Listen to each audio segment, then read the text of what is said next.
آج کا موقع، آج کا وقت یہ ہمارے لیے بڑی سعادت کا موقع ہے۔ الحمدللہ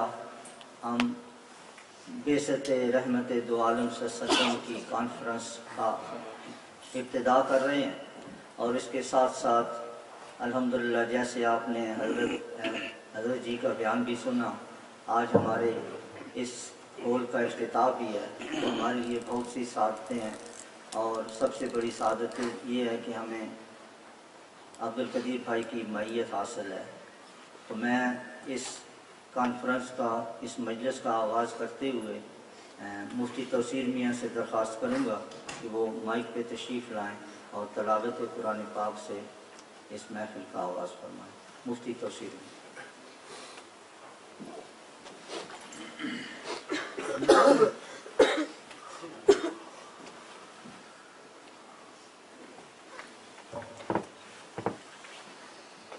أعوذ بالله من الشيطان الرجيم. بسم الله الرحمن الرحيم. فلا صدق ولا صلى ولكن كذب وتولى ثم ذهب إلى أهله يتمطى أولى لك فأولى ثم أولى لك فأولى أيحسب الإنسان أن يترك سدى ألم يك نطفة من مني يمنى ثم كان علقة فخلق فسوى فجعل منه الزوجين الذكر والأنثى أليس ذلك بقادر على أن يحيي الموتى صدق اللہ العظیم۔ تلاوت قرآن پاک کے بعد میں ملک مظہر سے درخواست کروں گا کہ وہ آپ کے سامنے شیخ المکرم مدثر علی کا کلام پیش فرمائیں۔ ملک مظہر۔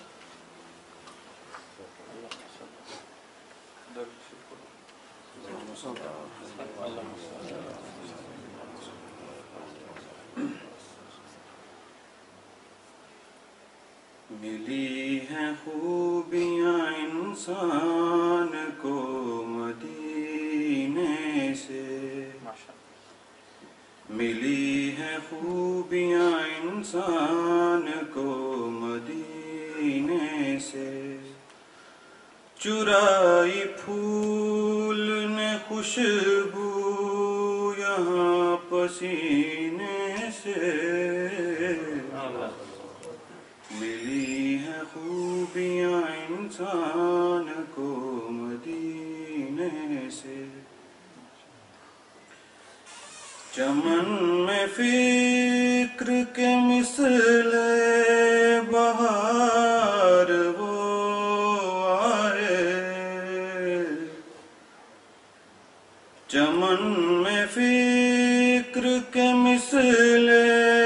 بہار وہ آئے، سجی ہے رونق بز میں جہاں کرینے سے، چرائی پھول نے خوشبو وہاں پسینے سے، کہاں کرے گا کوئی اب تلاش نعمت کو، کہاں کرے گا کوئی اب تلاش نعمت کو، کہ بانٹے جاتے ہیں دونوں جہاں مدینے میں، چرائی پھول نے خوشبو وہاں پسینے سے، ہے تو ہی ہادی برحق، تو رہبر صادق، ہے تو ہی ہادی برحق، تو رہبر صادق، دکھایا حاصل کونوں مقام مدینے سے، چرائی پھول نے خوشبو وہاں پسینے سے، در حبیب پہ سیماب کو تلاش تو کر، در حبیب پہ سیماب کو تلاش تو کر، وہ اور جائے گا اٹھ کر کہاں مدینے سے، وہ اور جائے گا اٹھ کر کہاں مدینے سے، چرائی پھول نے خوشبو وہاں پسینے سے، ملی ہیں خوبیاں انسان کو مدینے سے۔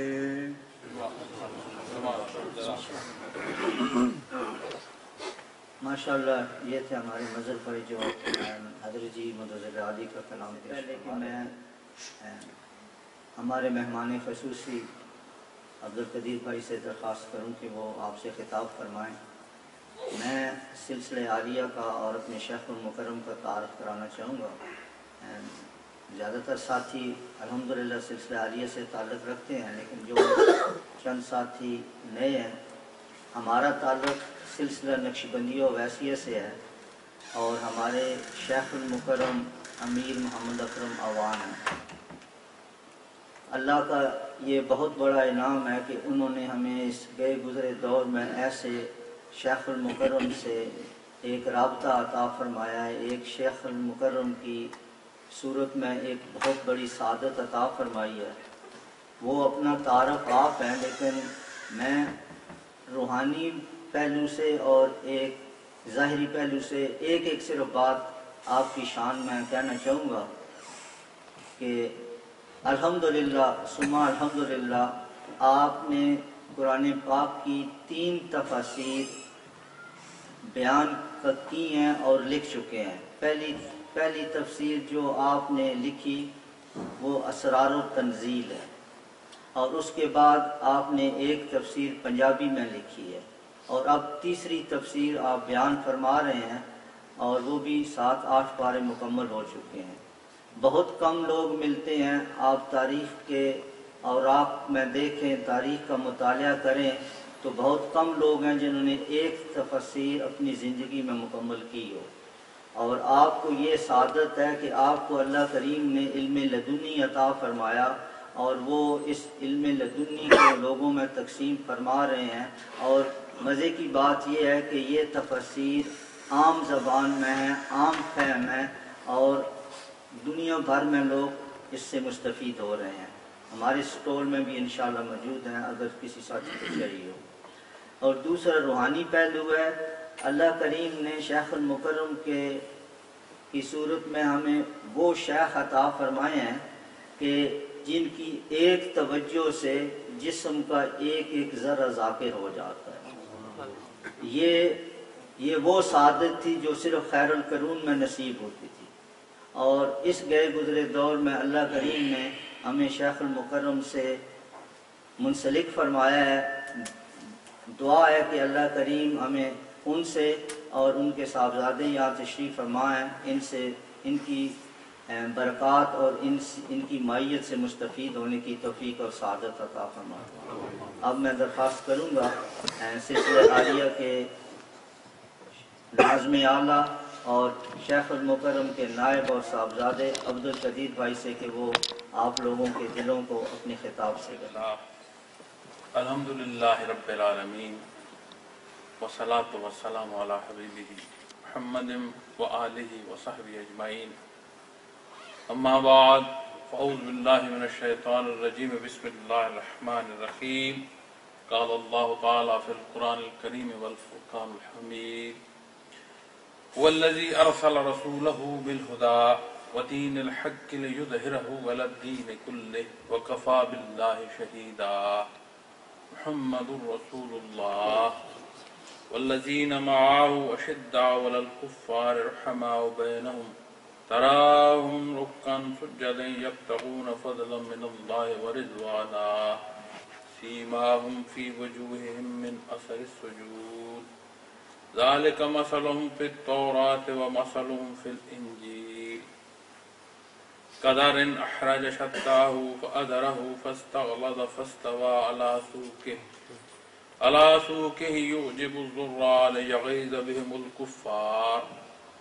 وعد الله الذين آمنوا وعملوا الصالحات منهم مغفرة وأجرا عظيما۔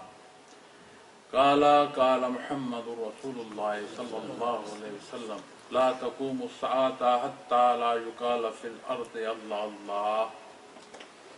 اللهم سبحانك لا علم لنا إلا ما علمتنا إنك أنت العليم الحكيم۔ مولا یا صلی وسلم دائما ابدا على حبیبک من زانت به السرور۔ اللهم صل على محمد النبي الأمي وآلہ وصحبہ وبارک وسلم۔ قابل احترام خواتین و حضرات، السلام علیکم ورحمۃ اللہ۔ الحمدللہ شکر گزار ہوں رب العالمین کا، اس نے ہمیں یہاں اپنا نام، اپنے حبیب کا نام لینے کے لیے اکٹھا فرمایا۔ دعا گو ہوں کہ تمام کم علمی، تمام جہالت کے باوجود اپنی پوری کوشش اور پورے خلوص سے گزارشات بعثت رحمت عالم، تصوف اور آج کہ ہم حالات جن میں چل رہے ہیں اس متعلق گزارشات پیش کروں۔ اللہ جل شانہ اس آیات کریمہ کی تلاوت کے ساتھ حدیث مبارکہ میں نے آپ کے سامنے پیش کرنے کی سعادت حاصل کی ہے۔ ارشاد ہے نبی کریم صلی اللہ علیہ وسلم کا کہ لا تقوم الساعۃ، کہ تب تک قیامت نہیں ہوگی، حتی لا یقال فی الارض اللہ اللہ، کہ جب تک زمین میں آخری اللہ اللہ کرنے والا موجود۔ قرآن کریم کی جو آیات تلاوت کرنے کی سعادت حاصل کی ہے، انہیں میں ساتھ ساتھ ترجمہ اور تفسیر عرض کرتا جاؤں گا۔ موضوع آج کا بعثت رحمت عالم۔ نبی کریم صلی اللہ علیہ وسلم سے اظہار محبت تمام مسلمان دنیا کے اپنے اپنے انداز سے، اپنی اپنی حدوں کو اپنے اپنے نکھار سے پیش کرتے ہیں، اور اللہ جل شانہ نے مومنین پر خصوصی انعام فرمایا، لقد من اللہ علی المؤمنین اذ بعث فیہم رسولا من انفسہم، کہ بعثت محمد رسول اللہ صلی اللہ علیہ وسلم بندے مومن پر اللہ جل شانہ کے تمام انعامات سے بڑھ کر انعام ہے، چونکہ اس کارگاہ حیات سے لے کر کل کائنات کو احاطہ کرتے ہوئے عالم امر تک اگر آپ چلے جائیں تو ایک ذات خالق کی ہے، باقی جو کچھ بھی ہے وہ تخلیق ہے، وہ مخلوق ہے۔ اور اللہ جل شانہ نے، ہم تو بہت سطحی انداز میں دیکھتے اور سوچتے ہیں کہ ہمیں رزق کی فراوانی ہوئی، ہماری اچھی صحت ہوئی، گھر کے حالات میں بہتری آئی، حالانکہ اس سے پہلے سب سے پہلے حصے پر اگر آ جائیں کہ ہمارا وجود نہ تھا، عدم تھا، وجود ایگزسٹ ہی نہیں کرتا، اللہ جل شانہ نے ہمیں عدم سے وجود بخشا۔ اس وجود بخشنے کے بعد کی جو وہ باتیں ہم اس سوچ میں رہتے ہیں، اور اللہ جل شانہ خالق ہے، باقی تمام مخلوق ہے، اور جب لفظ رب العالمین آتا ہے تو حضرت مدد اللہ علی اس کی جو تفسیر ارشاد فرماتے ہیں، وہ ارشاد فرماتے ہیں کہ رب وہ ہستی ہے جو ہر ایک کی ہر لحظے ہر ضرورت پوری فرمائے۔ اللہ جل شانہ نے خالق ہے، تخلیق فرمایا، احساس ضروریات اسباب تک ایک ایک انداز عطا فرمایا، لیکن تمام عطا سے بڑھ کر پھر بندہ مومن کو مخاطب کر کے یہ جب ارشاد فرمایا کہ بحیثیت بندہ مومن جو سب سے بڑھ کر تمہارے اوپر میرا انعام ہے وہ بعثت محمد رسول اللہ صلی اللہ علیہ وسلم۔ عمومی طور پر نبی کریم صلی اللہ علیہ وسلم کے ساتھ اظہار محبت میں ہم ماہ مبارک ربیع الاول، چونکہ ولادت با سعادت کا مہینہ مبارک ہے، اور اس ماہ مبارک میں بہت اظہار محبت کے انداز ملتے ہیں، ایمان تازہ کرنے کی بہت ادائیں ملتی ہیں، اور بعثت رحمت عالم کیا ہے، ولادت با سعادت کیا ہے، اور روزمرہ کی زندگی میں جو نبی کریم صلی اللہ علیہ وسلم سے ساتھ اظہار محبت کی محافل سجائی جاتی ہیں وہ کیا ہے۔ آج کا ہمارا ماہانہ اجتماع تھا، اور اس موضوع پر میں نے عرض کیا کہ ولادت با سعادت کی جب بات کی جاتی ہے تو مخصوص ماہ مبارک سامنے آتا ہے، مخصوص دن اور مخصوص گھڑیوں پر بات ہوتی ہے، اور بعثت محمد رسول اللہ صلی اللہ علیہ وسلم وہ رشتہ ہے بندے مومن کا نبی کریم صلی اللہ علیہ وسلم کی ذات اقدس سے، جو اللہ جل شانہ نے جب شان رسالت میں اس آیہ کریمہ کو آپ تلاوت کرتے ہیں کہ وَمَا أَرْسَلْنَاكَ إِلَّا رَحْمَةً لِلْعَالَمِينَ، تو جیسے میں پہلے عرض کر رہا تھا کہ ایک ذات خالق کی ہے، باقی تمام مخلوق ہے، اور اس آیہ کریمہ کی تفسیر میں جائیں تو اللہ کی رحمت کا سبب ذات محمد رسول اللہ صلی اللہ علیہ وسلم، اور اسے اگر آپ تفسیر کریں تو سمجھ آتی ہے کہ خالق نے تمام تخلیق کو جو تخلیق فرمایا وہ صدقہ ہے محمد رسول اللہ صلی اللہ علیہ وسلم کی ذات اقدس کا۔ ولادت با سعادت کے ساتھ نہ صرف ہمارے اوپر عطا ہوئی بلکہ کارگاہ حیات کی ہر مخلوق ہر تخلیق پر باعث رحمت خود ارشاد باری تعالیٰ ہے، قرآن کریم گواہ ہے، اور کیوں نہ منائی جائے، ضرور منائی جائے ان حدود و قیود کا خیال رکھتے ہوئے جسے نبی کریم صلی اللہ علیہ وسلم نے پسند فرمایا، ان حدود و قیود کا خیال رکھتے ہوئے ضرور منایا جائے۔ لیکن اظہار محبت کی جو محافل سجائی جاتی ہیں ان میں اظہار محبت کیا جاتا ہے اور آپ کی شان میں نعت مبارک پڑھی جاتی ہے، بہت اچھا ہے، بہت خوب ہے۔ ولادت با سعادت کے ساتھ احکامات شریعت نہیں ہے۔ جب نبی کریم صلی اللہ علیہ وسلم کی ولادت ہوئی تب کفار مکہ وہ عزیز و اقارب جو آپ کے اہل خاندان سے ہیں انہی میں سے ابی لہب بھی ہے، اور جب آپ کے پاس آپ کی ولادت کی خبر ابی لہب کو پہنچائی گئی، اور جو خاتون غلام اس کو یہ خبر پہنچاتی ہے اس نے جواب سے پہلے اسے ہاتھ کا اشارہ دیا کہ آپ کی ولادت کی خوشی میں تجھے آزاد کرتا ہوں۔ لیکن جب احکامات دین کا موضوع آیا، عزیزداری اور رشتہ داری حق اپنی جگہ موجود ہے، لیکن جب احیاء دین کی بات آتی ہے اور نبی کریم صلی اللہ علیہ وسلم کلمہ حق بلند فرماتے ہیں تو وہی ابی لہب سب سے بڑھ کر سب سے پہلے مخالفت کرتا ہے، اور بولتے بولتے جانے کہاں تک چلا جاتا ہے کہ غیرت الہی اس کا جواب دیتی ہے کہ تبت یدا ابی لہب وتب ما اغنا عنہ مالہ وما کسب۔ وہی انسان ہے جس نے ولادت با سعادت کی حد تک غلام آزاد کی، لیکن جب اس نے شریعت محمد رسول اللہ صلی اللہ علیہ وسلم کا انکار کیا تو اسے اللہ جل شانہ نے اس کو جو مخاطب فرمایا یہ